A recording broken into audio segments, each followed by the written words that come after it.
Welcome back to Sanjay classes. बच्चों मैं आज आप लोगों को प्रोफेशनल एथिक्स की रिवीजन कराऊंगा। सीए फाइनल का एक टॉपिक है और जैसे कि आप सब बच्चों को पता है इसकी वेटेज 16 मार्क्स तक की है।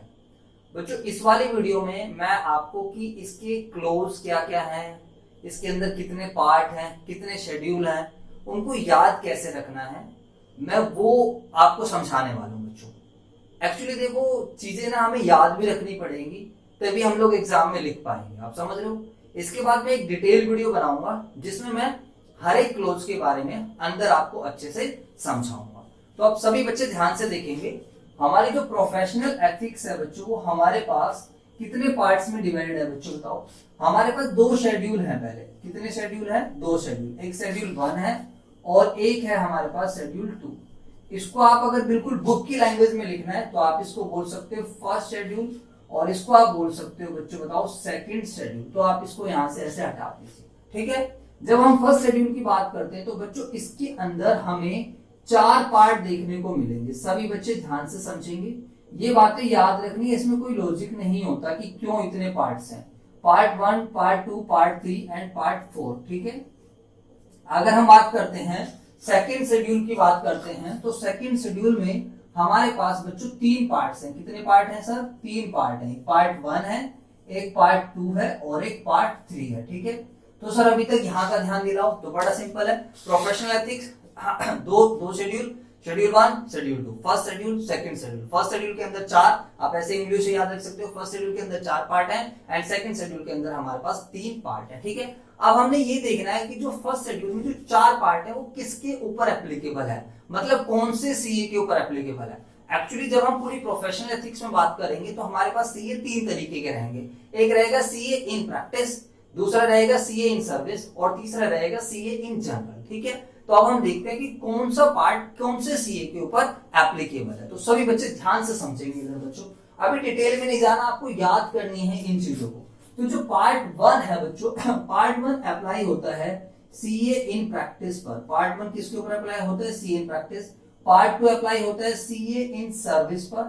पार्ट 3 जो है वो सीए जनरली बच्चों बताओ, सीए इन जनरल भी बोल सकते हो या सीए जनरली बोल सकते हो। और पार्ट 4 जो है वो हमारे पास सीए इन जनरल ही है बच्चों, ध्यान से समझेंगे। सीए जनरली है, सीए इन जनरल कुछ भी बोल सकते हो।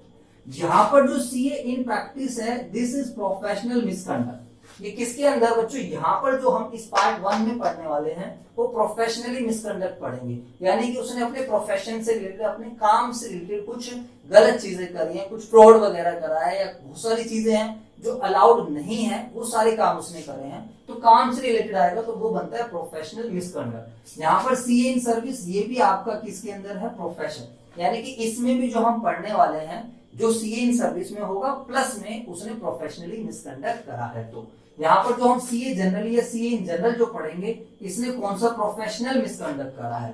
तो सर सीए इन जनरल क्या होता है? सीए इन जनरल वो मतलब एक सीए है जिसके पास सीओपी हो भी सकती है, नहीं भी हो सकती, वो जॉब भी कर सकता है, सर्विस में भी रह सकता है, या फिर वो हो सकता है कुछ काम धंधा ना भी करे। समझ आ रहा है नहीं आ रहा है? तो उसको हम सीए जनरल बोल देते हैं, that is professional misconduct. CA in practice पता है सब बच्चों को, जिसके पास सीओपी होती है। सीए इन सर्विस जो किसी एम्प्लॉयमेंट में है, जो किसी सीए फॉर्म या कहीं पर जॉब कर रहा है, दैट इज बच्चों बताओ वो सीए इन सर्विस बन जाएगा। उसके अलावा जो पार्ट 4 है ये हमारा कवर करेगा अदर मिसकंडक्ट। क्या कवर करेगा बच्चों बताओ? अदर मिसकंडक्ट, ओएम, ठीक है। अब हम बात करते हैं सेकंड शेड्यूल की। जब हम सेकंड शेड्यूल के पार्ट 1 की बात करते हैं, पार्ट 2, पार्ट 3, जो पार्ट 1 है वो बच्चों किससे डील करता है? वो डील करता है सीए इन प्रैक्टिस से। किससे डील करता है वो? सीए इन प्रैक्टिस से। पार्ट 2 किससे डील करता है? सीए जनरली बच्चों बताओ, या सीए इन जनरल भी बोल सकते हो। और पार्ट 3 भी हमारा किससे डील करता है? सीए जनरली या फिर सीए इन जनरल भी बोल सकते हो। अब जो सीए इन प्रैक्टिस है यहाँ पर हमने प्रोफेशनल मिसकंडक्ट कवर किया है, मतलब मैंने नहीं, जो सीए एक्ट 1949 है उसने कवर किया है।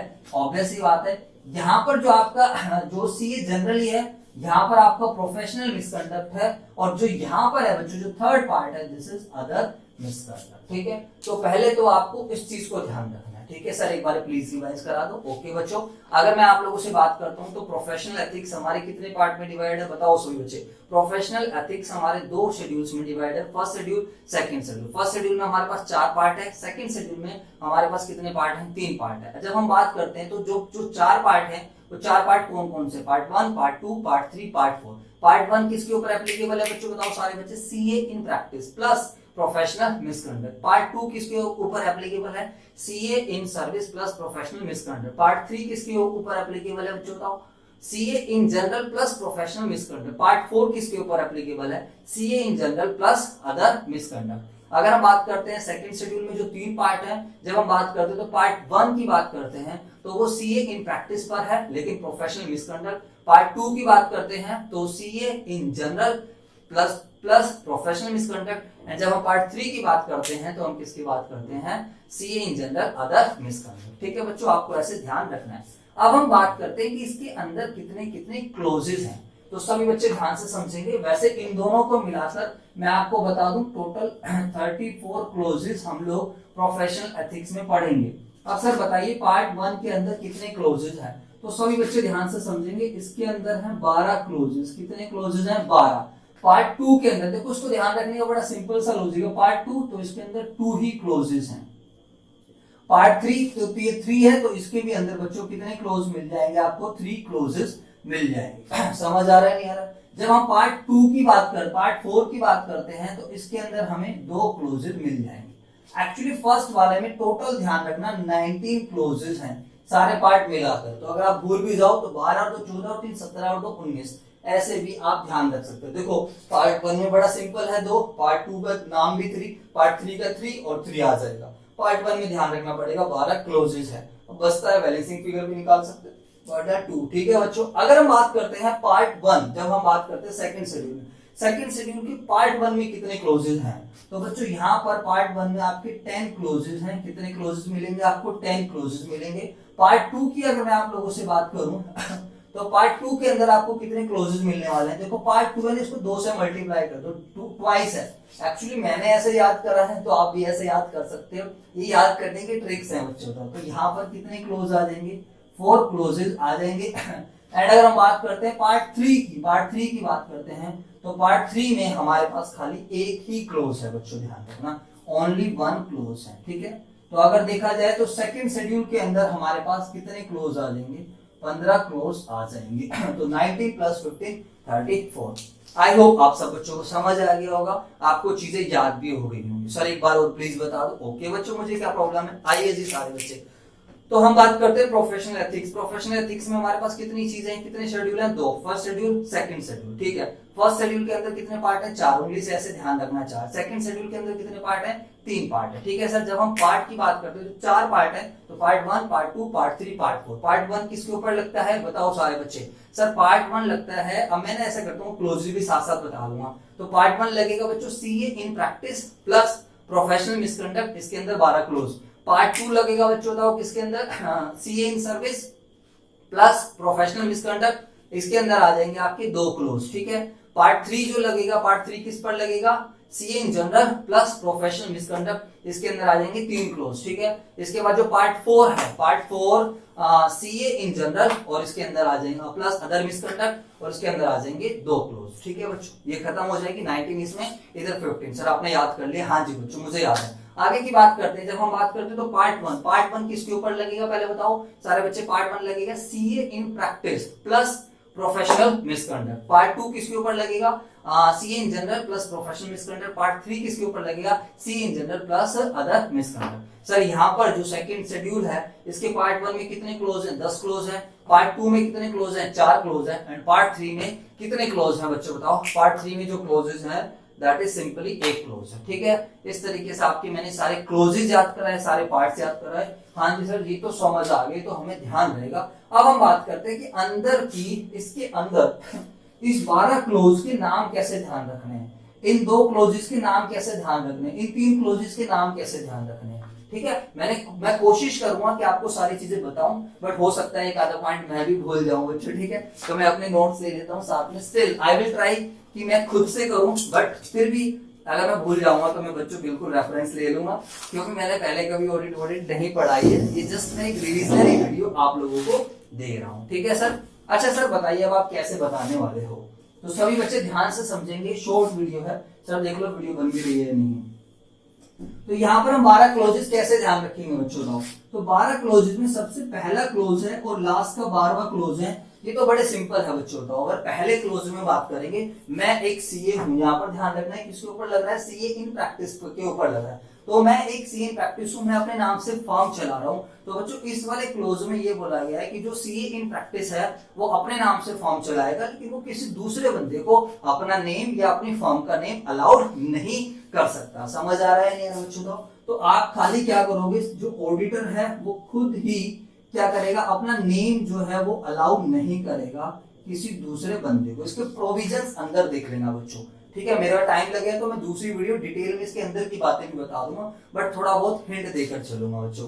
जो क्लोज नंबर 12 है हमारे पास, जो क्लोज नंबर 12 है, यहाँ पर जो सीए है वो फाइनेंशियल स्टेटमेंट साइन करेगा, खुद ही साइन करेगा बच्चों, ध्यान रखना। मतलब ऐसा नहीं है कि वो किसी से साइन करा लेगा। हाँ, फाइनेंशियल स्टेटमेंट साइन करेगा, हाँ उसके बिहाफ पर कोई दूसरा ऑडिटर साइन कर सकता है अगर वो चार्टर्ड अकाउंटेंट है और उसकी फर्म में पार्टनर है बच्चों, ध्यान रखना, तो दूसरा बंदा साइन कर सकता है। तो यहाँ पर साइनिंग और फाइनेंशियल स्टेटमेंट से रिलेटेड बातें हो रही हैं। तो ऑडिट रिपोर्ट वगैरह, बैलेंस शीट, एसपीएल की बातें हो रही है, और अदर स्टेटमेंट्स की नहीं हो रही है। अब इसके अंदर की अगर हम बात करेंगे तो हम कैसे ध्यान रखेंगे बच्चों? सभी बच्चे ध्यान से समझेंगे। इसके लिए हम थोड़ा एक बार फ्लो बना लेते हैं।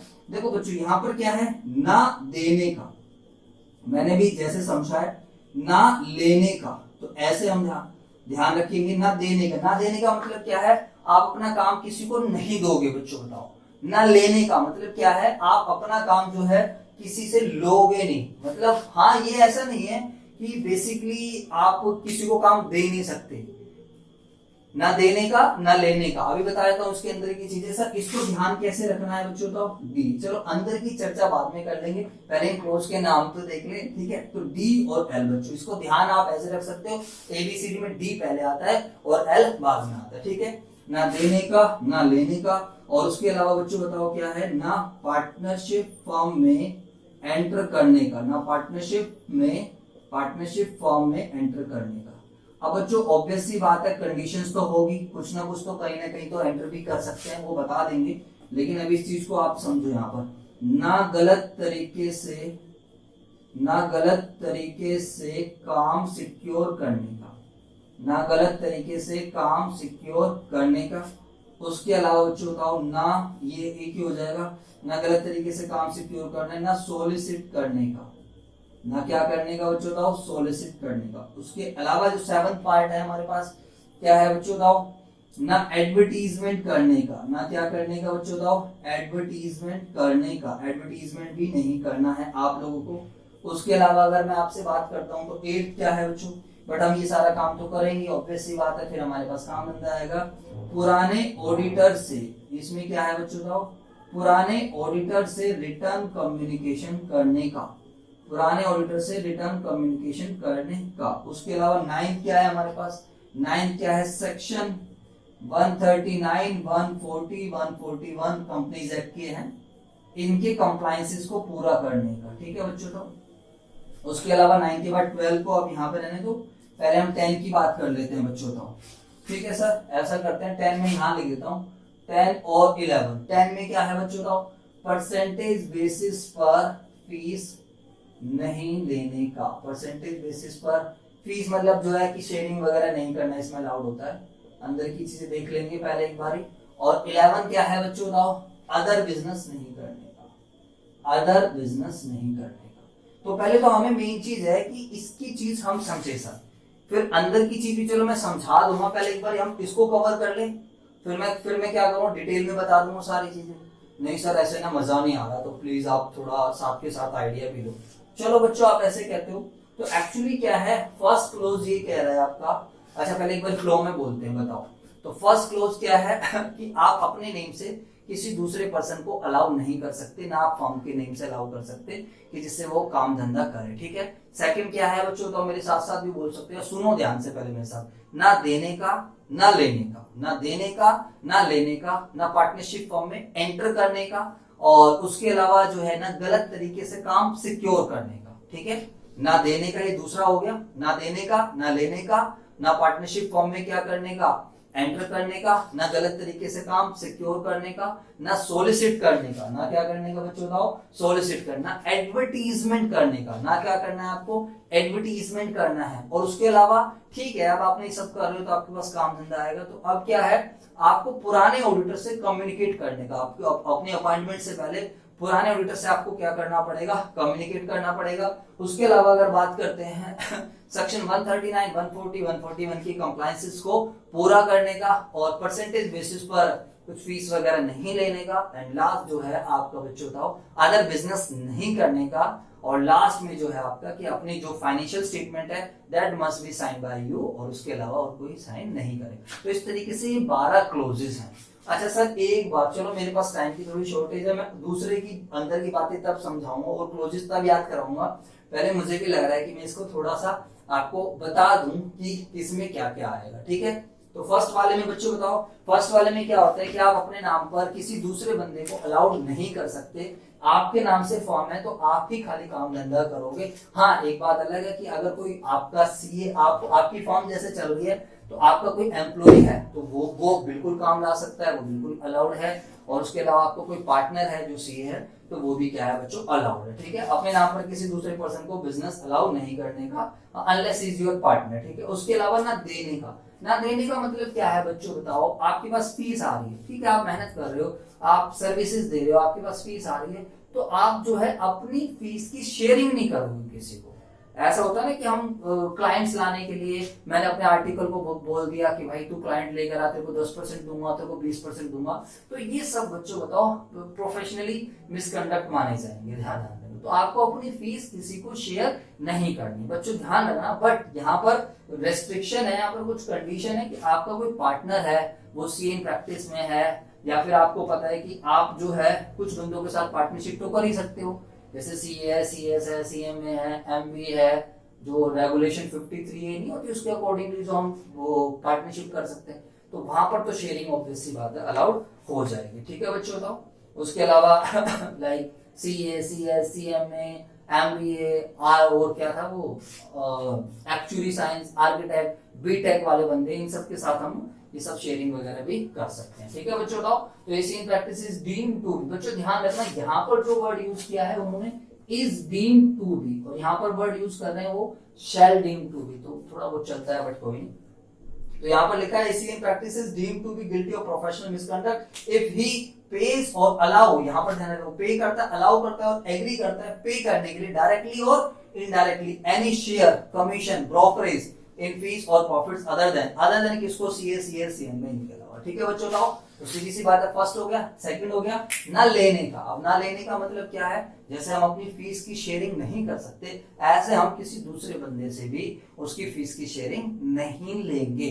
समझ आ रहा है या नहीं आ रहा बच्चों का? हाँ, तो इसमें यहाँ पर ध्यान रखना है, एक सीए इन प्रैक्टिस दोबारा रिपीट होती है, वो नहीं रिसीव करेगा, एग्री टू रिसीव नहीं करेगा any part of profit of the जो भी है professional work of a person other than जो भी, ठीक है। मतलब क्या है कि यार जैसे तुम दे नहीं सकते पार्ट 2 में, ऐसे तुम पार्ट 3 में ले भी नहीं लग सकते किसी दूसरे बंदे से, ठीक है। कि हाँ यार चलो वो तेरे को, तू उसको काम दे रहा है तो उसे, लेकिन ध्यान रखना वो जो पर्सन जो क्लोज 2 में अलाउड थे उनको तो आप काम दे भी सकते हो और उनसे काम ले भी सकते हो, तो उनसे तो फिर पैसे लेना देना भी चल जाएगा, ठीक है बच्चों। तो अब क्या है ना, पार्टनरशिप फॉर्म में एंटर करने का। अब यहाँ पर क्या बात कह रहा है कि एक्चुअली जब आप सीए इन प्रैक्टिस हो, जब आप अपना काम धंधा कर रहे हो, अपनी सर्विस मतलब जो भी है अपनी प्रैक्टिस चला रहे हो, तो उस केस में बच्चों क्या होता है कि आपको ना पार्टनरशिप फॉर्म नहीं कर, आपको पार्टनरशिप नहीं कर, लेकिन इसका ये मतलब नहीं आपको किसी के साथ भी पार्टनरशिप नहीं करनी। आपको जो प्रिस्क्राइब पर्सन यानी कि जो लिस्ट आपको बताई है उनके साथ आप पार्टनरशिप कर सकते हो, उसके अलावा आपको किसी और बंदे के साथ पार्टनरशिप नहीं करनी। जैसे कि आपको पार्टनरशिप किसके साथ अलाउड है बच्चों का, CA in practice, CS, CMA, MBA. लेकिन एमबीए में थोड़ा सा यहाँ पर लोगों के वो हैं कुछ अलग अलग व्यूज है बच्चों का। कुछ कहते हैं ना परमिटेड मेंबरशिप फॉर 53B की रेगुलेशन के अकॉर्डिंगली, कुछ ऑथर्स कहते हैं कि एमबीए इंक्लूड नहीं होगा, बाकी सब आ जाएंगे, सीएस, सीडब्ल्यूए, एक्चुअलीज, बीटेक और एडवोकेट वगैरह, एलएलबी वगैरह, ये सब आ जाएंगे, ठीक है बच्चों बताओ। और उसके अलावा एक पर्सन यहाँ पर क्या लिखा हुआ है, ना पार्टनरशिप फॉर्म में एंटर करने का person who but for his resident abroad would be entitled to be registered as member. बिल्कुल सही बात है, ऐसा होता है यहाँ पर इस वाले केस में ये, जैसे कोई एक बंदा सीए है लेकिन वो अपना इंडिया के बाहर सेट हो गया है, लेकिन वो इंडिया में तो एलिजिबल है ना वो मेंबर बनने के लिए, तो आप उसके साथ एक पार्टनरशिप फॉर्म में एंटर कर सकते हो, ऐसी कोई प्रॉब्लम नहीं है। ठीक है, उसके अलावा क्या है जो है फिर फिफ्थ है हमारे पास, ना गलत तरीके से काम सिक्योर करने का। मतलब गलत तरीके से काम सिक्योर करने का मतलब क्या है, यहाँ पर एक्चुअली क्या है, आपको जो काम लेना है ना, आपको काम लेना है अपने एम्प्लॉय से। मतलब आपका एम्प्लॉय काम लेकर आए, आपका पार्टनर काम लेकर आए तो चलेगा, ठीक है, आपको लिंक से काम मिलता है उसमें कोई प्रॉब्लम नहीं है। लेकिन गलत तरीके से यहाँ पर काम लेने का मतलब क्या है कि through the service of person other than the employees, मतलब इन लोगों के अलावा अगर आप किसी एजेंट के थ्रू काम पकड़ते हो या किसी को बोलते हो कि यार तू मुझे काम दिलवा, मतलब कुछ इस तरीके से आप काम पकड़ते हो, तो वो आपका क्या माना जाएगा यहाँ पर कि आपने गलत तरीके से काम को क्या करा है बच्चों, बताओ, सिक्योर करा है। समझ आ रहा है कुछ थोड़ा बहुत या नहीं आ रहा? ठीक है बच्चों, तो मैंने आपको बताया ना गलत तरीके से काम सिक्योर कर, मतलब यहाँ पर क्या है, गलत तरीके से काम ना सिक्योर करने का मतलब आपका एम्प्लॉय है, आप उससे काम लो, ठीक है, वो अपने थ्रू काम लेकर आए, अच्छी बात है। आपका एक पार्टनर है, वो काम लेकर आए, बढ़िया, आप अपने लिंक से काम निकालो, कोई इश्यू नहीं है। बट इन पर्सन के अलावा अगर आप किसी दूसरे पर्सन से काम लेते हो या एजेंट वगैरह से काम निकलवाते हो, बोलते हो उसको, तो वो किस कैटेगरी में आ जाएगा, गलत तरीके से काम सिक्योर करने का। उसके अलावा क्या है ना, सोलिसिट करने का। यहाँ पर सोलिसिट करने का मतलब क्या है बेसिकली कि आप ना डायरेक्टली इनडायरेक्टली काम अट्रैक्ट कर रहे हो। किसके थ्रू कर रहे हो, कोई सर्कुलर कर रहे हो आप लोग, कोई एडवर्टीजमेंट कर रहे हो, या पर्सनल कम्युनिकेशंस के थ्रू आप क्या कर रहे हो, काम निकाल रहे हो यहाँ पर, और एनी अदर मीन्स। हाँ, लेकिन क्या है, अगर आपको कोई सीए है, उसके पास काम ज्यादा आ रहा है, वो आपको काम देता है, कोई इश्यू नहीं है, मतलब इसमें कोई सोलिसिटेशन नहीं होगी। आपको कहीं टेंडर मिल रहा है, मतलब आप समझ रहे हो कि टेंडर, गवर्नमेंट ने कोई टेंडर निकाला है और वो टेंडर सबके लिए एप्लीकेबल है, उसमें सीए भी अप्लाई कर सकते हैं और अनदर पर्सन भी अप्लाई कर सकते हैं। तो अगर आप वहां पर काम लेते हो तो कोई इश्यू नहीं, क्योंकि फेयर कंपटीशन है। बट अगर कोई क्या बोलते हैं, कोई एक ऐसा टेंडर निकला है जिसमें खाली सीए ही अप्लाई कर सकते हैं, तो वहां पर आप काम ले सकते हो। बट वो जो टेंडर है उसमें फीस जरूर क्या होनी चाहिए बच्चों, बताओ, बताई जानी चाहिए। तो इस वाले क्लोज में आपको यही ध्यान रखना है, 7th क्लोज में, कि आपको जो काम लेना है मतलब आप काम लोगे किस तरीके से, डायरेक्टली इनडायरेक्टली, कुछ ऐसा ना हो कि आप सर्कुलर इश्यू कर रहे हो, एडवर्टीजमेंट कर रहे हो, पर्सनल कम्युनिकेशन या अदर मीन्स के थ्रू आप काम अट्रैक्ट कर रहे हो।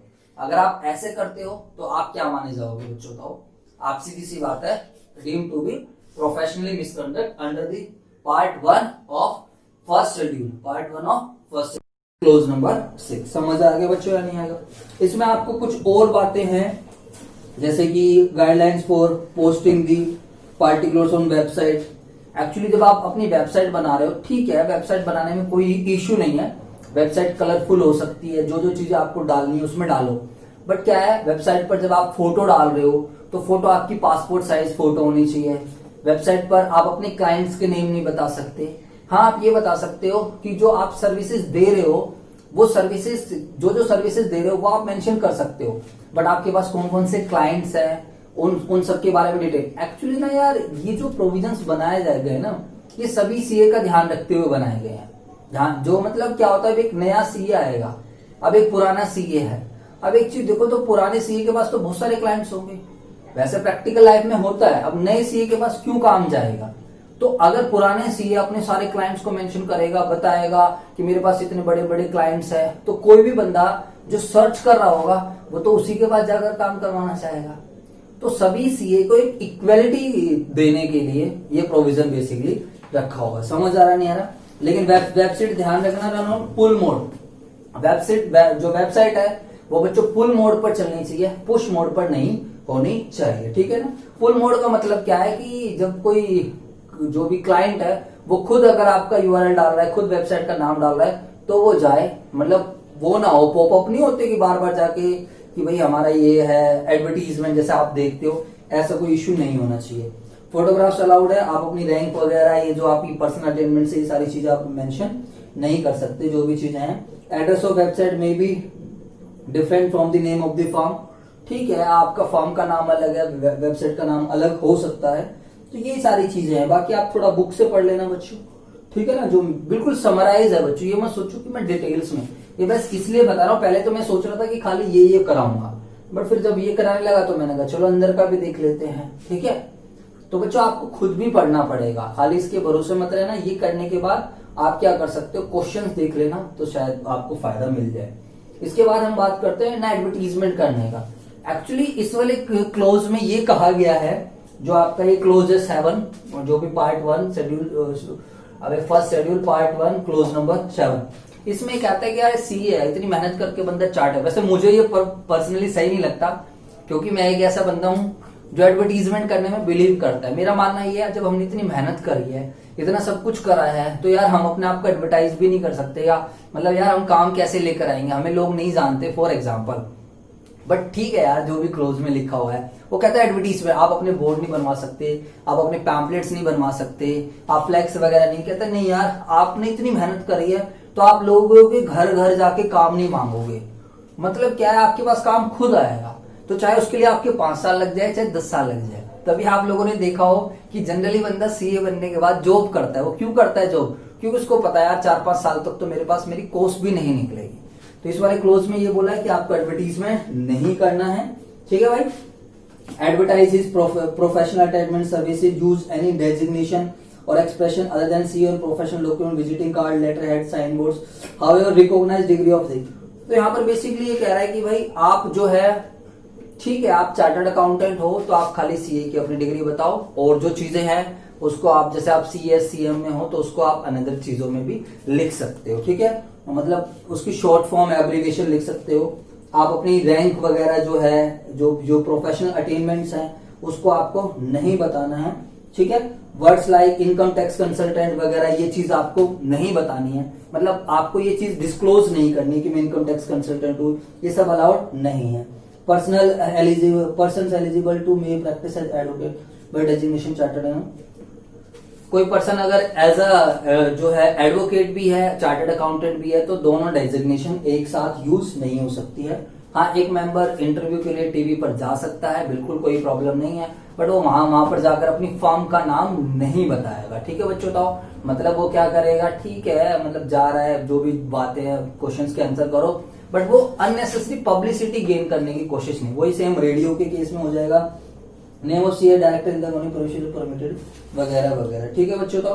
तो यहाँ पर क्या है, advertise professional services attainment, use any designation other than, ये सब चीजें अलाउड नहीं है बच्चों, ठीक है जी। इनकम टैक्स कंसल्टेंट वगैरह ये सब चीजें इसमें अलाउड नहीं है, ठीक है।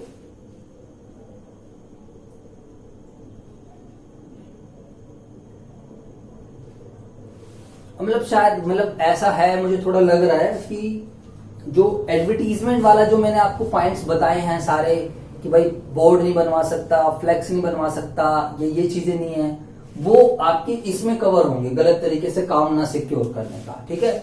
यहाँ पर जो एडवर्टीजमेंट की बात कर रहा है वो बेसिकली अपने पर्सनल एडवर्टीजमेंट की बात कर रहा है, ठीक है ना। मतलब वो अपनी डिग्रियां हैं, अपनी पर्सनल अटेनमेंट्स हैं, इसके बारे में वो नहीं बताएगा, ठीक है। मतलब डिस्क्लोज नहीं करेगा, उसको शो नहीं करेगा। उसके पास डिफरेंट डिग्री है तो चार्टर्ड अकाउंटेंसी को मेन शो करेगा, बाकी की एब्रिविएशन यूज करेगा। टीवी वगैरह पर जाएगा तो अपनी फर्म का क्या बोलते हैं, तेरा अपनी फर्म का नेम नहीं बताएगा। ऐसे रेडियोज वगैरह पर भी ध्यान रखिएगा, ठीक है बच्चों। तो यही सारी बातें हैं, इनकम टैक्स कंसल्टेंट वगैरह नहीं लिखना है।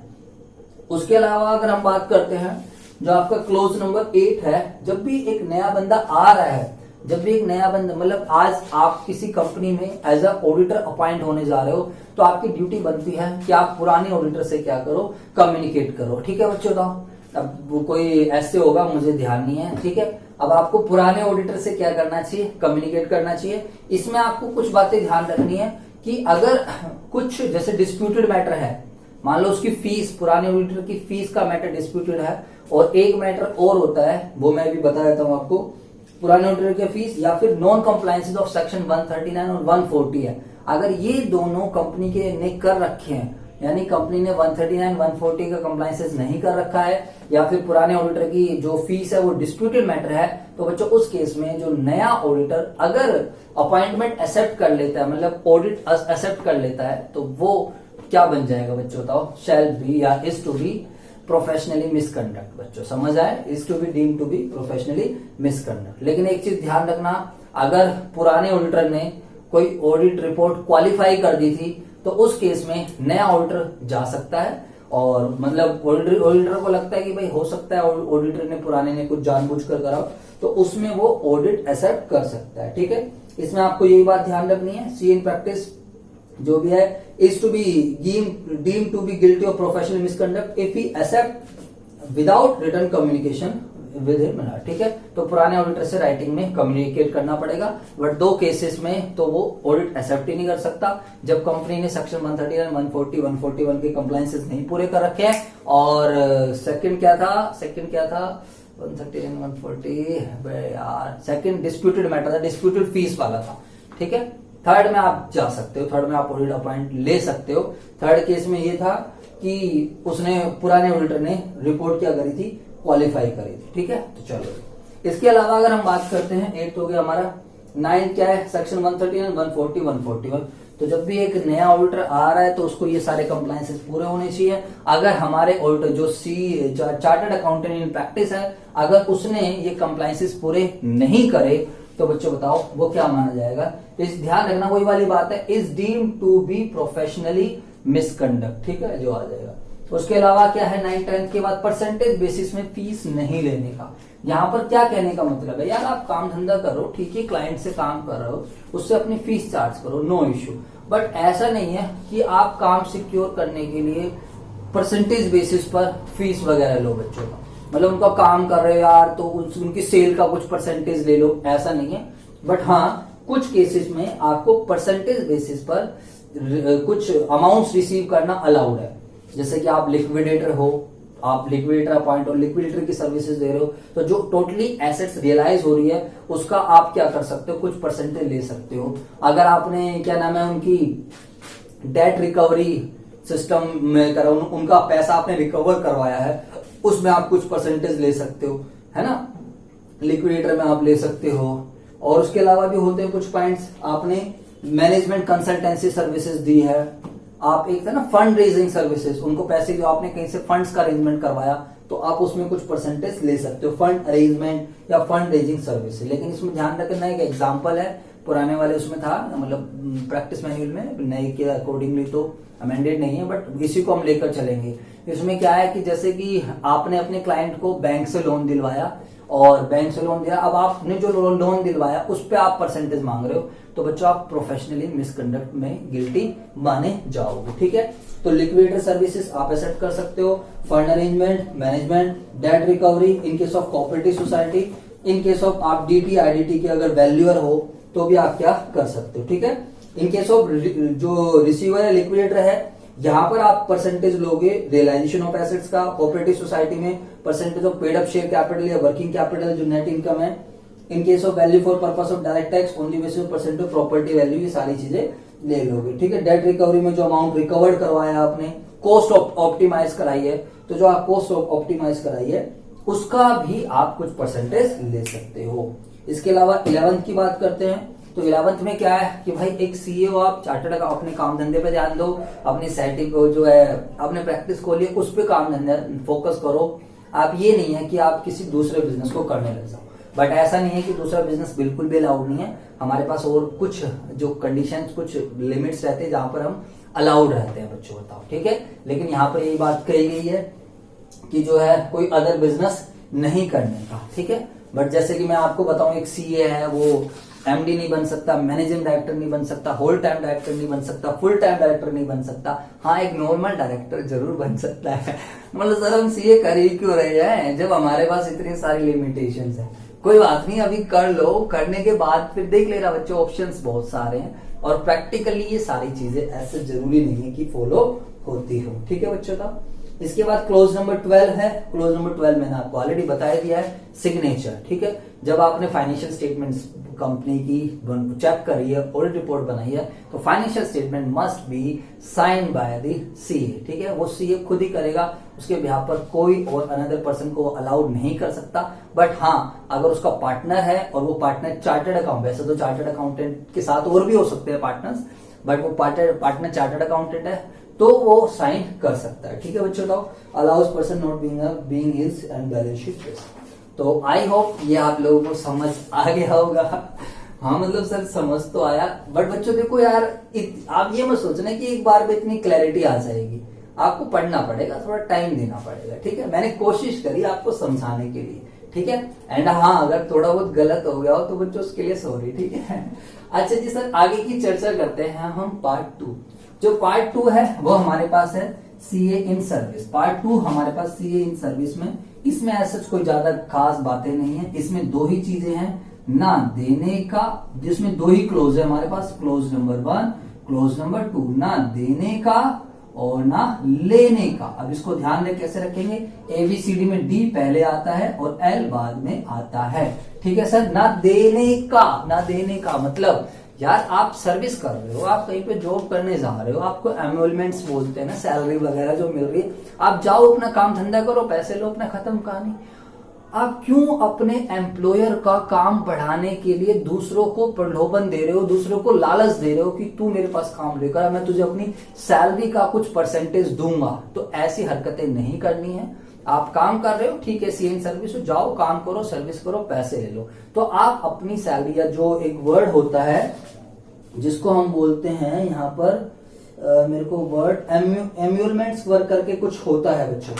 ठीक है, मैं भी आपको बताता हूँ। हाँ, एमोलमेंट्स बोलते हैं उसको। ठीक है, तो मतलब आपको अपनी सैलरी शेयर नहीं करनी है। ठीक है बच्चों, तो ना देने का ना लेने का। उसी तरीके से आपको हो सकता है कि आपका कस्टमर है, आपके क्लाइंट्स हैं, या फिर आपको जो ब्रोकर्स है या अनदर पर्सन, वो आपको कुछ मतलब आपकी बाइसनेस करने के लिए कुछ आपको लालच दे कि आप अच्छी रिपोर्ट शो कर दो, true and fair report show कर दो, आप जॉब कर रहे हो, तो बच्चों किसी भी तरीके का ऑफर आ सकते हैं आपके पास सैलरी के अकॉर्डिंगली भी। तो आपको ना देने का है और ना लेने का है। तो यहाँ पर ये लिखा हुआ है अ पर्सन। बच्चों इस वाले में जो इन्होंने वर्ड यूज किया है, लैंग्वेज तो आप बना ही लोगे। अ पर्सन शैल बी, यहाँ पर शैल बी यूज कर रहा है। A person shall be deem to be professionally misconduct if he, यहाँ पर आ जाएगा रिसीव, एग्री टू रिसीव वगैरह वगैरह, जो भी अमाउंट है ना, यहाँ पर एग्री टू पे, पेज, ऐसी चीजें डाल देता है। ठीक है, और यहाँ पर आ जाएगा रिसीव, एग्री टू रिसीव। ठीक है बच्चों, तो या रिसीव फीस कर रहा है, वो एक्सेप्ट कर रहा है, agree to accept fees, part of fees gain, lawyer, किसी लॉयर से ले रहा है, चार्टर्ड अकाउंटेंट से ले रहा है, ब्रोकर से ले रहा है, bye such company of agent from that. ठीक है बच्चों, तो सिंपल सी बात हो गई। तो यहाँ पर ये प्रोविजन याद हो गए। ठीक है, अब हम बात करते हैं पार्ट 3। पार्ट 3 में हमारे पास 3 क्लोज है, बड़े सिंपल से क्लोज है। यहाँ पर ध्यान दो, बड़े सिंपल से क्लोज है, मैं आपको याद करा दूंगा। पार्ट 3 क्या है, अपनी औकात में रहने का। अपनी औकात में रहने का मतलब क्या है बच्चों, ध्यान रखना, सीधी सी बात है, आप सीए बन गए ना तो कोड ऑफ कंडक्ट आ गया बच्चों। अब इंस्टीट्यूट की नजर आपके पास, आपके ऊपर जिंदगी भर रहेगी। तो आप कोई सा भी मिसकंडक्ट नहीं करना, आप प्रोफेशनल मिसकंडक्ट कर सकते ना आप अदर मिसकंडक्ट कर सकते। ठीक है बच्चों, तो अब करोगे तो ऑब्वियस सी बात है इंस्टीट्यूट कुछ ना कुछ चीजें तो लगाएगा ही। ठीक है, वो भी मैं आपको बता दूंगा क्या क्या है यहाँ पर। अब अपने औकात में रहने का यहाँ पर बच्चों 3 क्लोजेस हैं, और वो 3 क्लोज क्या है, पहला, दूसरा, तीसरा। पहला क्लोज है कि अगर आप एसी हो, एसीए हो, तो आप एफसीए नहीं लिख सकते। अगर आप एसी पता है ना आप लोगों को, आप चार्टर्ड अकाउंटेंट बन जाते हो तो पहले 5 साल तक अगर सीओपी ले ली है तो आप एसीए ही रहोगे, एसोसिएट चार्टर्ड अकाउंटेंट, फेलोशिप बन जाता है। लेकिन 5 साल जैसे आप कंप्लीट कर लोगे तो फिर आप क्या बन जाओगे, एफसीए। तो बच्चों अगर कोई एसीए है लेकिन वो अपने आप को एफसीए रिप्रेजेंट करता है तो दैट पर्सन शैल बी, बच्चों बताओ यहाँ पर क्या बन जाएगा, that person shall be deem to be professionally misconduct. That person, या इसमें शायद शैल बी या इज टू बी हो गया, that person shall to be deem to be या प्रोफेशनली मिसकंडक्ट इन, बताओ किसमें, इन फर्स्ट शेड्यूल, या फिर आप ऐसे लिख सकते हो in part 3 close 1 of first schedule, ठीक है। अरे लैंग्वेज लिख लेना यार, अभी तो मैं याद करवा रहा हूँ। अच्छा सर और बताओ, उसके अलावा अगर आपसे आईसीआई कोई भी अगर आपसे इंफॉर्मेशन मांगे तो आईसीआई को आपको सारी की सारी इंफॉर्मेशन क्या कर देनी है, शेयर कर देनी है। आईसीआई के 7-8 बंदे होते हैं, वो आपसे कोई सी भी इंफॉर्मेशन मांगे, जैसे कि डिसिप्लिन है, आईसीआई जो कमेटी है, बोर्ड कमेटी है, डायरेक्टर्स है, और कुछ अपीलेट वाला होता है। अगर ये आप लोगों से कोई भी डिटेल्स मांग रहे हैं चार्टर्ड अकाउंटेंट से, तो आपको ये डिटेल्स क्या कर देनी चाहिए, उनको शेयर कर देनी चाहिए। समझ आया सब बच्चों को? हाँ जी सर बिल्कुल क्लियर है, कोई प्रॉब्लम नहीं है। उसके अलावा क्लोज नंबर 3 में क्या है बच्चों बताओ? क्लोज नंबर 3 में बेसिकली क्या है, यहाँ पर फॉल्स इंफॉर्मेशन की बात कर रहा है। फॉल्स इंफॉर्मेशन का मतलब क्या है यहाँ पर, कि आपका एक दोस्त है, उसने आपको काम दिया, तो आपने उससे काम लिया, कोई फॉल्स इंफॉर्मेशन क्या, हाँ यार मैं ये ऑडिट कर लेता हूँ, मेरे को इस चीज की नॉलेज है, कोई भी फॉल्स इंफॉर्मेशन, मैंने ये काम पहले कर रखा है, ये सब चीजें, तो फॉल्स इंफॉर्मेशन के बेसिस पर आप किसी से काम अट्रैक्ट कर रहे हो तो आप इसके अंदर आ जाओगे। या फिर आपने कोई टेंडर ले लिया, या फिर आपने क्या कर लिया, कोई टेंडर एक्सेप्ट कर लिया, गवर्नमेंट ने कोई टेंडर निकाला फॉल्स इंफॉर्मेशन देकर, तो आप इसके अंदर कवर हो जाओगे। ठीक है बच्चों बताओ, I hope this is clear. ठीक है, तो यहाँ पर मैं अगर आपको पढ़ता हूँ, बुक से पढ़ता हूँ, तो एसी क्या लिखा हुआ है, not being a fellow of, लेकिन वो फेलो नहीं है और वो फेलोशिप रिप्रेजेंट करता है। सेकंड क्या है, does not supply the information called with the requirement asked by the, यहाँ पर ध्यान रखना है 7-8 बंदे होते हैं और वो 8 आप ध्यान रख सकते हो कौन कौन से हैं। यहाँ पर इंस्टीट्यूट मांग रहा है, काउंसिल मांग रहा है, इसकी कमेटी मांग रही है, डायरेक्टर्स मांग रहे हैं, बोर्ड ऑफ डायरेक्टर्स मांग रहे हैं, डिसिप्लिन कमेटी मांग रही है, क्वालिटी रिव्यू बोर्ड मांग रहा है, अपीलेट अथॉरिटी मांग रही है। इनमें से कोई सा बंदा आप इन्फॉर्मेशन मांग रहा है बट आप उसे इन्फॉर्मेशन नहीं प्रोवाइड करा रहे हो, तो बच्चों आप क्या बन जाओगे, सीधी सी बात है, is to be, shall be. यहां पर भी इन्होंने कौन सा वर्ड यूज किया है, शैल बी नहीं है, इनफैक्ट शैल बी, तो shall be deem to be professionally misconduct. Sir मजा आ गया बिल्कुल, क्या मतलब दिल खुश हो गया। कोई बात नहीं बच्चों, अगर आपको अच्छा लग रहा है तो प्लीज क्या नाम है, मुझे कमेंट करके आप बताना अगर आपको वीडियो अच्छी लगी तो। मैंने लो के भी बहुत सारे नोट्स बनाए हुए हैं, मैं और एसएफएम और सब चीज के हैं मेरे पास, अकाउंटिंग स्टैंडर्ड्स के भी मैंने रिवाइज नोट्स बनाए हुए हैं। मैं मतलब मेरा थोड़ी टाइम की शॉर्टेज होती है, अदरवाइज तो मैं आपको रिविजनरी वीडियोस इस तरीके से दे सकता हूँ बच्चों। ठीक है, अगर आपको इस वीडियो का मुझे व्यूज अच्छे मिले, मुझे थोड़ी मोटिवेशन मिली, तो मैं डेफिनेटली ट्राई करूंगा आपको इस तरीके की और वीडियोस है, और क्वेश्चंस की भी मेरे पास वो है, क्या बोलते हैं, समराइज टिप्स है बच्चों। बताओ ठीक है sir? Okay sir, thank you. अच्छा चलो आगे चलते हैं सर। इसके बाद हमारे पास पार्ट 4 में हमारे पास 2 ही क्लोज हैं। बताइए, सीए इन जनरल और अदर मिसकंडक्ट कर रहा है, इसमें 2 क्लोज बेसिकली वो है कि बंदे ने क्या करा है, ध्यान से समझना सारे बच्चे। एक तो उसको जेल वेल हो गई है, कुछ 6 महीने से कम की जेल हुई है, अगर उसको 6 मंथ से कम की जेल हुई है, कुछ उसने ऐसा ऑफेंस करा है, चाहे वो ऑफेंस क्या हो, क्रिमिनल हो, चाहे वो ऑफेंस क्या हो, सिविल हो, क्रिमिनल या सिविल में उसने कुछ ऐसा ऑफेंस करा है जिसमें उसको 6 महीने से कम की जेल हो गई है, तो वो बच्चों क्या माना जाएगा, shall be deemed to be क्या बोलते हैं, गिल्टी ऑफ अदर मिसकंडक्ट। ठीक है, प्रोफेशनल मिसकंडक्ट नहीं, अदर मिसकंडक्ट। ठीक है, और सेकंड केस क्या है यहाँ पर कि उसने ना इंस्टीट्यूट को डिसरेप्यूटेट करा है, उसने इंस्टीट्यूट को कुछ ऐसा काम करा है, यहाँ पर डिसरेप्यूट, थोड़ी स्पेलिंग वगैरह का देख लेना बच्चों, तो मतलब कुछ ऐसा काम करा है जिससे इंस्टीट्यूट की डिसरेपुटेशन हो रही है। उसने अपने अदर मिसकंडक्ट में लाइक उसने पीएमएलए कुछ मनी लॉन्ड्रिंग एक्ट में कोई ऐसे ट्रांजेक्शन कर दी जिसकी वजह से इंस्टीट्यूट के ऊपर दाग धब्बा लगने के चांसेस है। उसने कोई फ्रॉड, उसने अपने भाई के साथ, उसने भाई की प्रॉपर्टी हड़प ली, उसने समझ आ रहा नहीं, उसने उसके अकाउंट में गलती से बैंक में पैसे आ गए थे और उसने क्या करा, इस बैंक के पैसे को निकाल के अपना अकाउंट बंद कर दिया। तो ये सब अदर मिसकंडक्ट में, ये उसके काम से रिलेटेड नहीं है, पर्सनली वो कुछ कर रहा है, बट स्टिल इंस्टीट्यूट इस पर भी उसको नहीं छोड़ेगा, वो अदर मिसकंडक्ट में आ जाएगा। ठीक है बच्चों, बताओ, तो इसमें 2 क्लोज थे। इज हेल्ड, अगर मैं पढ़ूं मेंबर ऑफ इंस्टीट्यूट, तो बच्चों यहां पर देखो, अब यहां पर वो नहीं कह रहा यहाँ पर आप इसको ऐसे पढ़ सकते हो, ए मैम सीए इन जनरल में आ जाएगा तो आप बोल सकते हो ए मेंबर ऑफ इंस्टीट्यूट, ब्रैकेट में लिख सकते हो वेदर होल्डिंग सीओपी और नॉट, क्योंकि सीए इन जनरल का मतलब यही होता है सीओपी हो भी सकती है और उसके पास नहीं भी हो सकती। ठीक है सर। अब यहाँ पर क्या लिखा हुआ है, a CA generally shall be deemed to be guilty of other misconduct if first, इस वाले में क्या लिखा है ये अगर वो प्रूव हो जाता है guilty of civil or criminal code for an offence punishable with an not exceeding 6 महीने से कम की अगर सजा होगी तो वो यहाँ पर चले जाएगा। ठीक है बच्चों, 6 महीने से ज्यादा की होगी तो वो इसमें आएगा, वो मैं आपको तभी बताऊंगा। उसके अलावा पनिशेबल विद इन, और सेकंड वाले में क्या था, in the opinion of council disrespect, वो डिसरिस्पेक्ट करता है इंस्टीट्यूट को, डिसडेप्यूट करता है इंस्टीट्यूट को, as a result of which was whether related to professional work वगैरह वगैरह। तो आई होप आप सभी बच्चों को ये फर्स्ट शेड्यूल क्लियर हो गया होगा। सर एक बार प्लीज रिवाइज करा दो। ओके बच्चों, ध्यान से समझेंगे एक बार, आप ओनली हेडिंग अंदर की बातें नहीं प्लीज ना।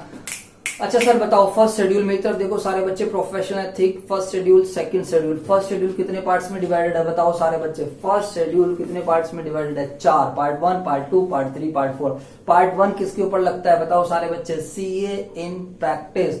Part 2 CA in service. Part 3 CA in general या CA generally. Part 4 CA generally. Part 1 में कौन सा मिसकंडक्ट आएगा? Professional misconduct. Part 2 professional misconduct. Part 3 नहीं, हाँ पार्ट 3 भी professional misconduct. Part 4 other misconduct. Part 1 के अंदर 12 क्लोजेस, पार्ट 2 के अंदर 2 क्लोजेस, पार्ट 3 के अंदर 3 क्लोजेस, पार्ट 4 के अंदर 2 क्लोजेस, टोटल 19 क्लोजेस। अब अगर हम बात करते हैं तो पार्ट 1 के 12 क्लोजेस के नाम बताओ फटाफट, सारे बच्चे जल्दी से बताएंगे।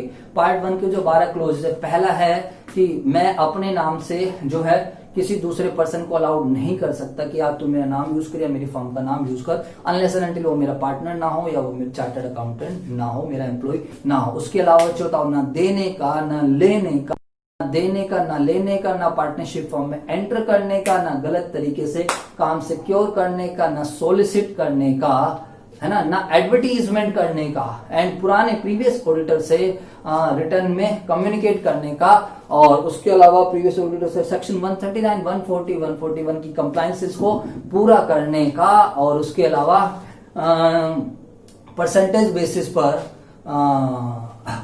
बेसिस पर फीस शेयर नहीं करने का, मतलब लेने का जो भी कुछ है। लास्ट में क्या है, अदर बिजनेस नहीं करने का। और एक पॉइंट और है आपका कि आप जो फाइनेंशियल स्टेटमेंट जो साइन है, that must be sign by you and you only. Another person भी साइन कर सकता है बट वो आपका पार्टनर होना चाहिए और चार्टर्ड अकाउंटेंट होना चाहिए। इसके बाद अगर हम बात करते हैं पार्ट टू में हमारे पास कितने क्लोज हैं? दो क्लोज। वो ये किसके ऊपर एप्लीकेबल है? सी इन सर्विस, तो ना देने का और ना लेने का। अब मैं डिटेल में नहीं जाऊंगा, सॉरी फॉर दैट। इसके अलावा अगर हम पार्ट 3 की बात करते हैं तो हमारे पास 3 क्लोजेज हैं। 3 क्लोजेज बताओ सारे बच्चे, कौन कौन से 3 क्लोजेज हैं? फटाफट बताओ सारे बच्चे। सर वही अपनी औकात में रहने का। अपनी औकात में रहने के लिए क्या सिस्टम है बताओ सारे बच्चे। फर्स्ट पॉइंट क्या था अपनी औकात में? हाँ, अगर आप एफसीए हो, सॉरी एसी हो, तो आप एफसीए नहीं लगा सकते, करोगे तो वो deem to be professionally misconduct. उसके अलावा बताओ सारे बच्चे, सेकंड आईसीआई की 8 बॉडीज वो जो मांगती है उसको सारी की सारी इंफॉर्मेशन दे देना। ठीक है, इसमें डिसिप्लिन कमेटी और जो कमेटी है, बोर्ड है, डायरेक्टर्स है, दुनिया ये कुछ नाम है, इनको आप ध्यान रखना, आईसीआई ट्रिब्यूनल वगैरह। और उसके अलावा लास्ट वाला क्या था भाई? लास्ट वाला भूल गए?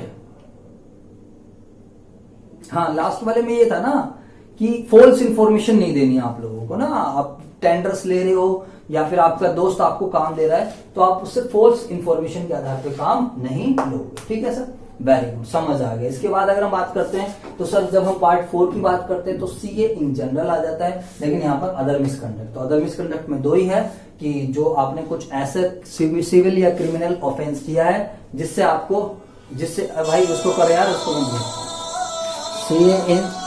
सीए इन जनरल वाला है जो हमारे पास क्या है, जिसमें हमने अदर मिसकंडक्ट करा है। ठीक है बच्चों, तो सॉरी फोन आ गया था। तो यहाँ पर क्या था कि आपने कुछ सिविल या क्रिमिनल ऑफेंस करा है जिसमें 6 महीने से कम की आपको क्या हुई है, जेल हुई है, तो वो माना जाएगा। एंड इंस्टीट्यूट को आपने डिसरेप्यूट करा है, कुछ ऐसा काम नहीं करा। एग्जांपल्स मैंने बताए थे।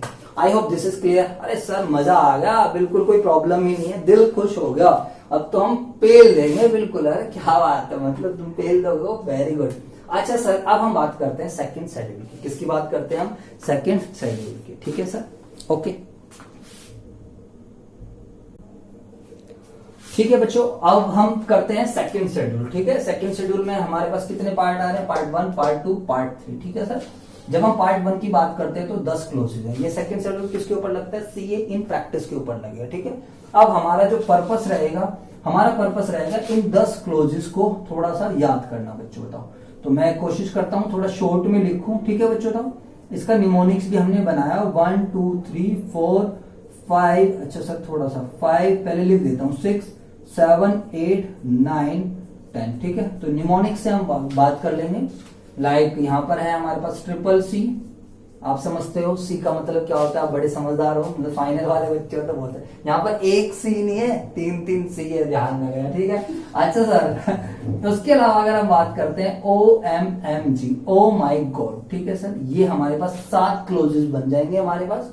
एक्चुअली सर ने ऐसे समझाया था कि आप किसी क्लाइंट के पास जाते हो, वैसे बोलना नहीं चाहिए, बट क्लाइंट जनरली हमें टाइम से इंफॉर्मेशन नहीं देते, टाइम से हमें क्या करते हैं, चीजें नहीं देते हैं, जो लास्ट टाइम पे सारी चीजें प्रोवाइड कराते हैं, तो क्लाइंट एक तरीके से सी हो गया बच्चों, समझ आ रहा है?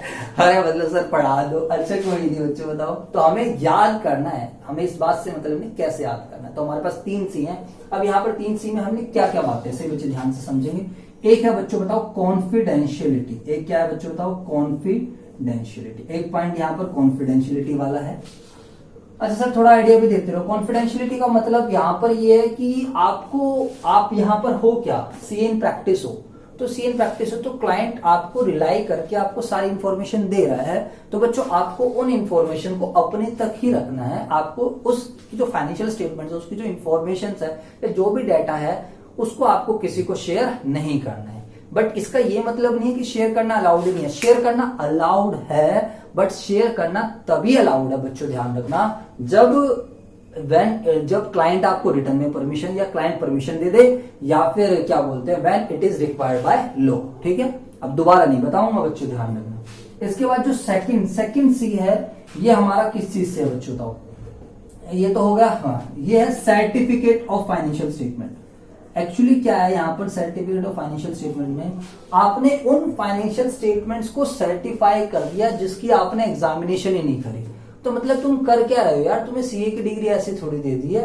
एक्चुअली तुम्हारी फाइनेंशियल स्टेटमेंट बाद में ट्रू एंड फेयर भी, ऑडिट रिपोर्ट कंपनी पूरी डिपेंड करती है, शेयर होल्डर्स सारे लोग हमें एक रिलायबल बंदा मानते हैं, और तुम क्या कर रहे हो? विदाउट एग्जामिनिंग, मतलब अच्छे से चेक करे बिना ही आप क्या कर रहे हो? फाइनेंशियल स्टेटमेंट साइन कर रहे हो। तो बच्चों आप यहां पर क्या बन जाओगे? सेकंड शेड्यूल के पार्ट 1 के क्लोज 2 के अकॉर्डिंगली यू विल बी क्या माने जाओगे? Deem to be professionally misconduct. समझ आया बच्चों? बताओ, बोलो हाँ है ना। इसके अलावा जो अनदर सी है बच्चों, ध्यान से समझना, यहाँ पर जो थर्ड सी है, वो थर्ड सी है कि बेसिकली कंटीजेंट, मतलब आपने ना इसको एक एग्जांपल से समझो तो ज्यादा समझना। आपने अपने क्लाइंट को गारंटी दे दी, आपने क्लाइंट को बोल दिया कि तेरी फ्यूचर की अर्निंग्स इतनी हो जाएगी, और क्लाइंट को गारंटी के तौर पर उसकी फ्यूचर की अर्निंग्स एस्टिमेट कर दी, और उसके बेसिस पर उसको कुछ बेनिफिट्स दिलवा दी, लोन वोन दिलवा दी, एक तरह से जो प्रोजेक्टेड बैलेंस शीट्स वगैरह होती है।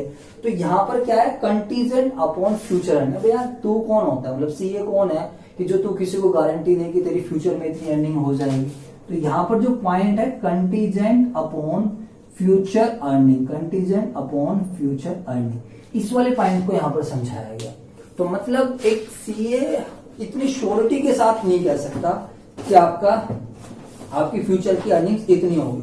तो यहाँ पर लिखा है CA in practice shall be deemed to be guilty of professionally misconduct if he permits his name, वो खुद या फिर उसका name of firm use in connection of estimate of earnings which are contingent, मतलब अपने नाम से, अपनी फर्म के नाम से वो अलाउड कर रहा है कि हाँ इतनी अर्निंग्स फ्यूचर में हो जाएगी। तो ऐसे भैया आप तो मतलब कुछ भी बोल दोगे, उससे तो क्लाइंट पता नहीं कितना फायदा ले जाएगा। समझ आ रहा नहीं है? और अगर उस जैसे एग्जांपल यहाँ पर गारंटी दे दी थर्ड पार्टी की, तो बच्चों आपको इस चीज को ध्यान रखना है, ये काम आपको नहीं करना है। ठीक है बच्चों? तो participation in forecast and there, यहाँ पर ऐसे 3400 भी लग जाता है, वो है इंडिकेट्स द, ये आप देख लेना। ठीक है, इसके बाद अगर हम बात करते हैं, ठीक है सर हम थोड़ा बहुत खुद भी पढ़ेंगे। इसके बाद फोर्थ बच्चों बताओ, यहाँ पर हो गया हमारे पास सी ओ से आता है ओपिनियन। बच्चों बताओ एक्सप्रेस ओपिनियन, ओपिनियन एक्सप्रेस करना। एक्चुअली यहां पर क्या है एक्सप्रेस ओपिनियन में यहाँ पर ये बोला गया है कि जो सीए इन प्रैक्टिस है वो यार ओपिनियन एक्सप्रेस करे, कोई प्रॉब्लम नहीं है, फाइनेंशियल स्टेटमेंट्स ऑडिट करता है, ठीक है, बट वो उन फाइनेंशियल स्टेटमेंट्स के ऊपर ओपिनियन नहीं एक्सप्रेस कर सकता जिसमें उसका, उसके पार्टनर का या उसके रिलेटिव का सब्सटेंशियल इंटरेस्ट है। और यहाँ पर सब्सटेंशियल इंटरेस्ट की बात करी गई है 20% और मोर के अकॉर्डिंग। ठीक है बच्चों, बताओ। तो इस तरीके की कंपनीज में वो अपनी ओपिनियन एक्सप्रेस नहीं कर सकता है। यहाँ पर ये भी बोला गया कि रिलेटिव क्या है, रिलेटेड क्या है, जो अकाउंटिंग स्टैंडर्ड 18 के अनुसार जो रिलेटेड पार्टी है वही हमारा रिलेटेड पार्टी भी माना गया है। ठीक है बच्चों, तो और उसके अलावा यहाँ पर ये भी बोला गया है कि आप सेक्शन 141 की भी डिस्क्वालिफिकेशन अट्रैक्ट कर जाओगे। ठीक है बच्चों, तो मतलब ऐसा नहीं है कि आप मतलब वो पढ़ा था ना आपने सेक्शन 141 ऑडिट में भी, ऑडिटर की ऑडिटर कहाँ का पार्टनर नहीं बन सकता, याद है ना बच्चों। तो एक वो है, खुद है, या फिर उसका रिलेटिव है, या वो कोई है, डायरेक्टर है किसी कंपनी में, है ना, या फिर वो उसके रिलेटिव ने किसी अनदर कंपनी में 5 लाख से ज्यादा की, अरे क्या कर रखी है, 5 लाख से ज्यादा की इंडेटनेस है, या फिर 1 लाख से ज्यादा की सिक्योरिटी होल्ड कर रखी है उसके रिलेटिव्स ने, तो डिस्क्वालीफाई से कुछ बातें थी, या फिर उसने 1 रुपए की भी सिक्योरिटी होल्ड कर रखी है, उसके पार्टनर ने होल्ड कर रखी है। चलो यार, मैं वहां नहीं ले जाना चाहूंगा आप लोगों को। तो मतलब ये सारी बातें आप उन कंपनीज के ऊपर अपनी ओपिनियन नहीं दे सकते उनके फाइनेंशियल स्टेटमेंट पर जहां पर आपका सब्सटेंशियली इंटरेस्ट इन्वॉल्व। एक्चुअली यहाँ पर इंडिपेंडेंस रखी गई है कि बाइसनेस ना रहे। ठीक है बच्चों, अरे सर मजा आ गया, बिल्कुल कोई प्रॉब्लम ही नहीं है। ओके बच्चों, और यहाँ पर एक चीज और कह रहा है, एक member can not express opinion in the following cases, जहां पर क्या है, where he is the member, मतलब अपनी फर्म का थोड़ी ओपिनियन दे देगा, ओनर है तो अपनी फर्म का खुद का ऑडिट नहीं करेगा, खुद की ओपिनियन नहीं देगा, या फिर पार्टनर इज सब्सटेंशियल, या फिर ठीक है ना, where he is the member of, हो गए where the member himself as the partner और रिलेटिव इज द डायरेक्टर। ठीक है बच्चों, तो ये सब चीजें हमारी हो गई। ठीक है सर, 5 हो गए। इसके बाद एम से आ रहा है बच्चों, बताओ। एक आएगा आपका मेटेरियल फैक्ट, मेटेरियल फैक्ट को आप एग्जाम्पल से ध्यान रखना। एक आ जाएगा मेटेरियल मिस स्टेटमेंट, तो फिर किताब से पढ़ लेना, एग्जाम्पल से बता देता हूं। मेटेरियल फैक्ट के अंदर बेसिकली आ रहा है कि आपने क्या था वो एग्जाम्पल, हाँ, मेटेरियल फैक्ट कुछ ऐसी जब आप फाइनेंशियल स्टेटमेंट्स बना रहे, आप चेक कर रहे थे, तो क्लाइंट ने कुछ ऐसी इंफॉर्मेशन हाइड कर रखी है जो आपके स्टेक होल्डर्स के लिए काम की है। तो अगर आपको ये चीजें पता चलती है तो यू शुड डिस्क्लोज इट। जैसे कि क्लाइंट ने क्या कर रखा है, जो पीएफ का पैसा उसको लोन पे दे रखा है, तो मतलब यार ये तो गलत कर रहा है क्लाइंट की, जो प्रोविडेंट फंड का पैसा है उसको कैसे वो किसी को लोन पे दे सकता है। तो ऑडिटर को जब ये बात पता चल रही है तो ही शुड डिस्क्लोज अपनी रिपोर्ट्स वगैरह में उसको। अगर वो ऐसा नहीं करता है तो बच्चों बताओ, तो वो क्या माना जाएगा, shall be deemed to be, ये बी चीजें बोल देता हूं सो दैट थोड़ी लैंग्वेज ध्यान रहे, shall be deemed to be professionally misconduct in clause 7 in clause 6 of part 1 of second schedule। Okay sir, material miss statement में क्या है कि डेप्रिसिएशन ज्यादा चार्ज कर दी, एसेट्स की क्लासिफिकेशन प्रॉपर नहीं है, तो उस केस में वो माना जाएगा कि भाई साहब उसने क्या कर दिया है, वो प्रोफेशनली मिसकंडक्ट है। उसको ये चीजें पता चलती है तो उसको डिस्क्लोज करना चाहिए। ओके सर, बिल्कुल समझ आ गया, मजा आ रहा है। CCOMMG, जी से क्या है, ग्रोसली नेग्लिजेंस। क्या है बच्चों बताओ, ग्रोसली नेग्लिजेंस। अब इसका क्या मतलब है, ग्रोसली नेग्लिजेंट का मतलब, या नेग्लिजेंस, जो भी कुछ आप बोलना चाहो, मतलब क्या है, इसमें मैंने निमोनिक करा, तेरा ध्यान किधर है, ये तेरा हीरो इधर है। समझ आया बच्चों बताओ, मतलब क्या है, सीए कह रहा है छोड़ना बहुत हो गया, काम धंधा वंधा खत्म, कहानी, मेरा मन नहीं कर रहा, मतलब लापरवाही बरत दी। भाई तू सीए है, बड़ी मुश्किल से डिग्री मिली है, सीए इंस्टीट्यूट बैठा है, आईसीआई बैठा हुआ, ध्यान रख, ऐसे टाइम पास नहीं करना। तो उसने क्या करा, फाइनेंशियल स्टेटमेंट्स की जब चेकिंग कर रहा था या रिपोर्ट्स बना, तो उसने नेग्लिजेंस कर दिया। तो बच्चों उस केस में वो क्या ना, उसने अपनी प्रोफेशनल ड्यूटी अच्छे से परफॉर्म नहीं, अच्छा गाने पे छोड़ो यार तो ग्रोसली नेग्लिजेंस में माना जाएगा और यहाँ पर वो प्रोफेशनली मिसकंडक्ट हो जाएगा। ठीक है बच्चों, बताओ क्लोज नंबर 8 में सर इसमें क्या लिखा हुआ है, क्लोज नंबर 7 में, सॉरी क्या हो गया, कोई ऊपर नीचे हो गया क्या, मेटेरियल मिस स्टेटमेंट। ठीक है, तो फिर ग्रोसली नेग्लिजेंस कौन सा हो गया भाई, material certificate of finance contingency upon expressing of opinion 5 metal facts ठीक है, मेटल फैक्ट 6 ठीक है, 7 5 ये था ना मेटल फैक्ट, 6 मेटल मिसस्टेटमेंट।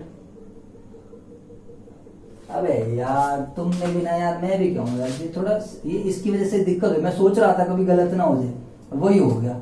ये 4 है और ये 5 है और ये 6 है और ये 7 है, ठीक है 8। वो इसकी ये डबल में लिख दिया था ना बच्चों हमने, इसलिए 8 की अगर हम बात करते हैं तो 8 में क्या आएगा बच्चों बताओ। 8 वाले में थोड़ा अजीब सा है, ध्यान रखना। 8 वाले में ये है, ये मेरे दिमाग से भी निकल जाता है बच्चों। अब मतलब सर फिर हमारे से भी निकाल लोगे क्या? अच्छा मैं 8 वाले को आपको बता सकता हूँ। 8 वाले को इससे कनेक्ट करके पढ़ो आप 2 से। वहां पर सर्टिफिकेट ऑफ फाइनेंशियल स्टेटमेंट था, यहाँ पर आप एग्जामिन कर रहे हो कुछ मिनट्स या मैगजीन्स वगैरह, फाइनेंशियल स्टेटमेंट्स की एग्जामिनेशन नहीं हो रही, ठीक है।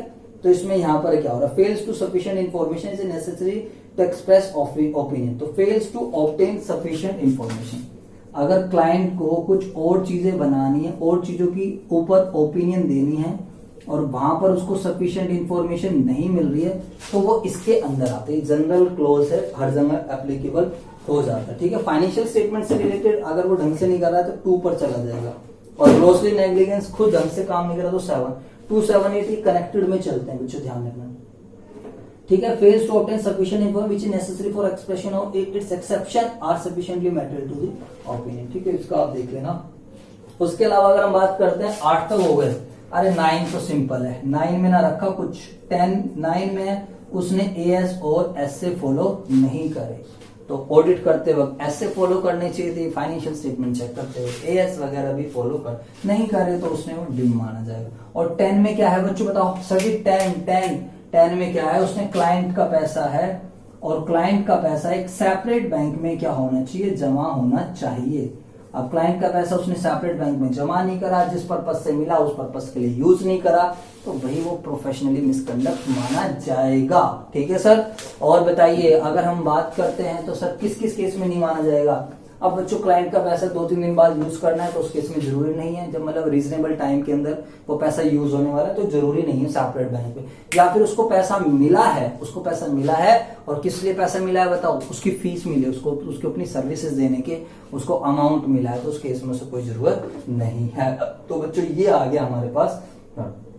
तो सर यहाँ पर हमारे पास यही कीवर्ड्स आपको ध्यान रखने, यही कीवर्ड्स हैं बच्चों जो मैंने आपको याद करने के लिए मैंने खुद के नोट्स बनाए हैं। हाँ ऑब्वियस सी बात है, मैंने जिन टीचर से पढ़ा है उनके थ्रू मैंने हेल्प ली है, बट ये जो कीवर्ड्स हैं कैसे याद करना है इसमें मैंने काफी मेहनत करी, इसीलिए मैं आपको करा भी जा रहा हूँ, फर्स्ट टाइम ही करा रहा हूँ बच्चों में, ठीक है ना सर।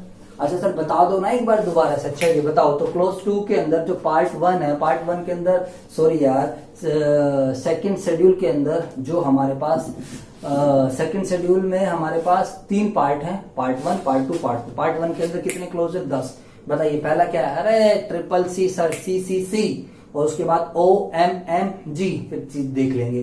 बताइए पहले वाले सी से क्या? कॉन्फिडेंशियलिटी मेंटेन रखनी है, क्लाइंट की इंफॉर्मेशन आपको शेयर नहीं करनी।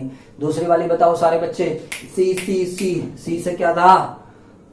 अरे भाई ये तो होगा कौन? Certificate of financial statements check करके देना होता है। चलो सर अंदर क्या मत बताओ। Certificate of financial statement. Third contingencies of asset, जो फ्यूचर से रिलेटेड एसेट्स हैं कुछ, उसके ऊपर आपने गारंटी वगैरह दी है। Fourth O expressing opinion. M material facts, material misstatement. और बताओ OMMG ग्रोसली नेग्लिजेंस, ठीक है। उसके बाद क्या है? 8 वाला आ जाएगा, उसमें क्या था कि वही है ऑब्टेनिंग सफिशिएंट इंफॉर्मेशन नहीं मिला है। और उसके अलावा 9 में क्या आ रहा है बताओ सारे बच्चे? भूल गए? हाँ मैं भी भूल गया। बताओ 9 में क्या था? हाँ AS और ऐसे फॉलो नहीं हुए। और 10 के अंदर क्या है बताओ? 10 के अंदर आ गया कि क्लाइंट का पैसा उसने सेपरेट बैंक में नहीं रखा। सर खत्म होने वाला, बिल्कुल खत्म होने वाला, कोई दिक्कत ही नहीं है। बताइए 4 क्लोजेज इसके अंदर क्या है बताओ सारे बच्चे? Sir 4 clauses. अगर मेरे पास डिफरेंट कलर का मार्कर होता आज मजा आ जाता बच्चों, आपके नोट्स बढ़िया बन जाते।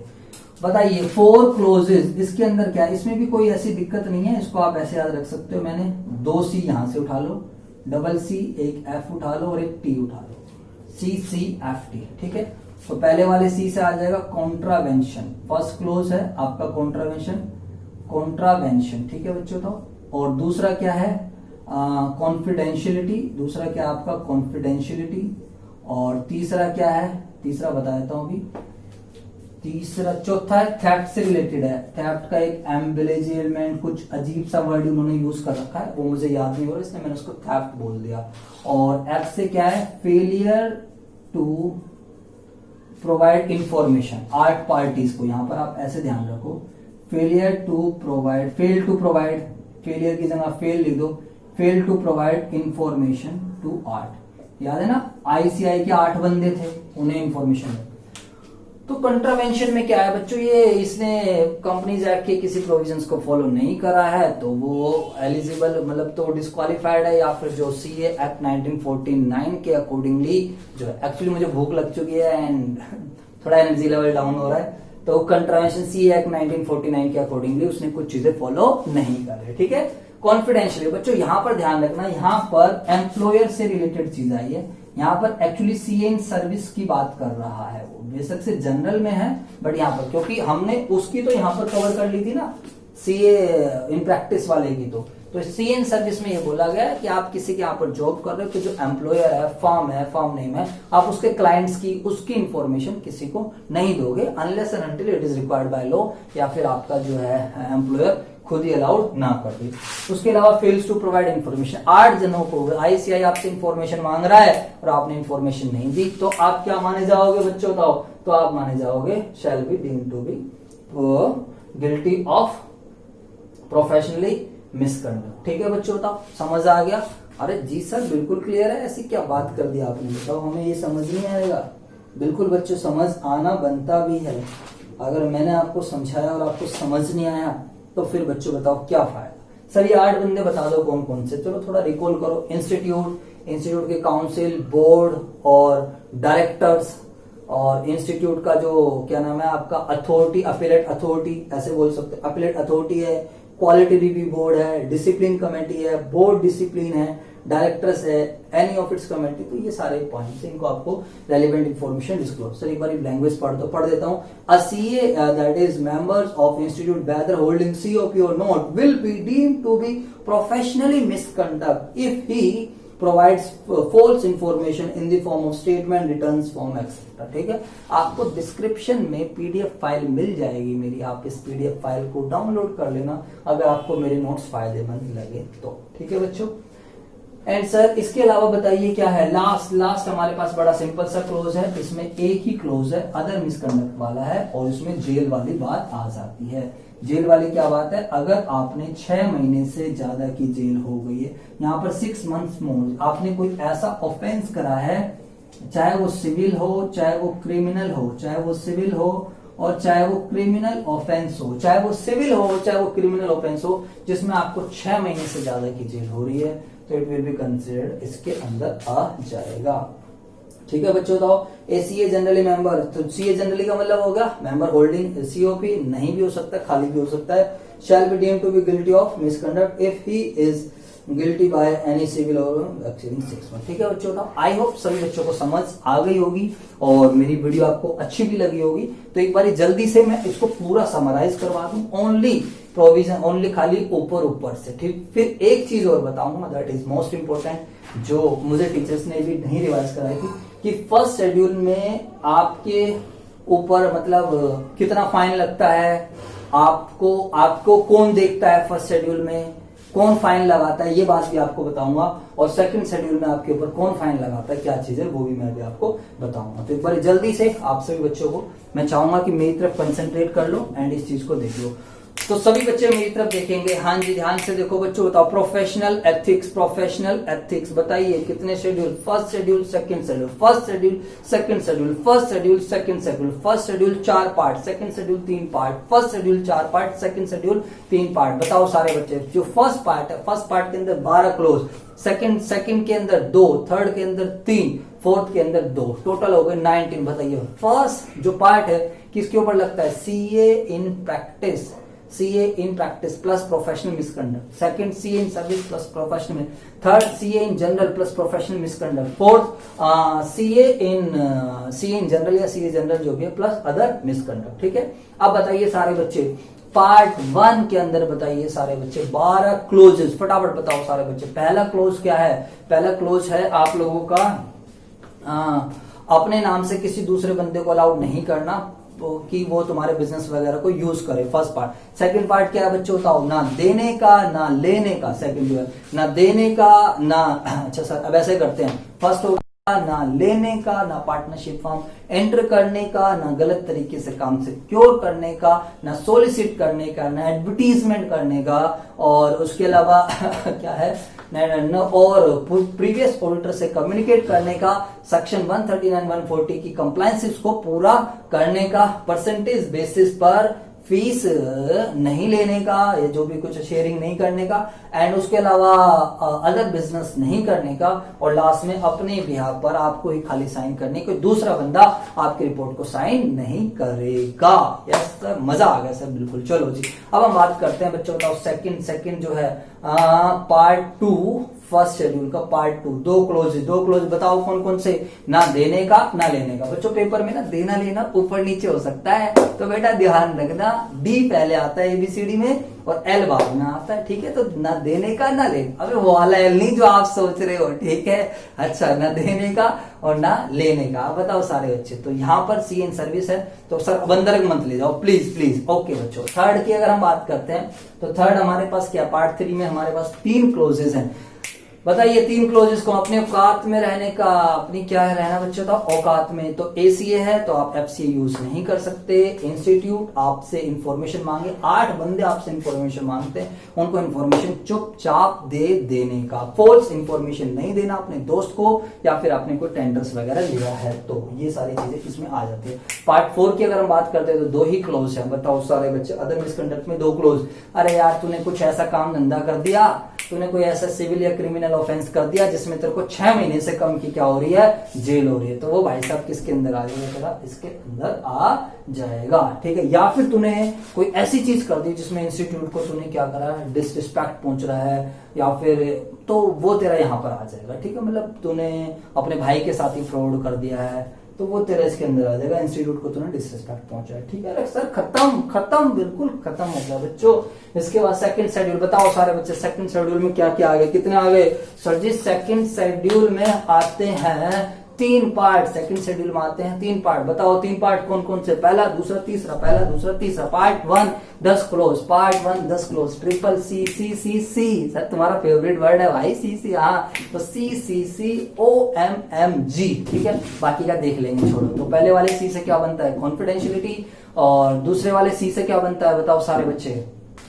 सर पहले वाले सी से कौन है, दूसरे वाले सी से सर्टिफिकेट ऑफ फाइनेंशियल स्टेटमेंट्स, और तीसरे वाले सी से क्या बनता है बताओ सारे बच्चे? कंटीजेंट एसेट्स वगैरह वाला जो था ना कि आप फ्यूचर रिलेटेड एसेट्स के रिगार्डिंग कंटीजेंसी कुछ है। ट्रिपल सी, ओ से क्या, एक्सप्रेसिव ओपिनियन, ओ एम से क्या था, मेटेरियल फैक्ट्स, एम से क्या था, material misstatement, O M G grossly negligence, ठीक है बच्चे? बताओ ओ एम जी।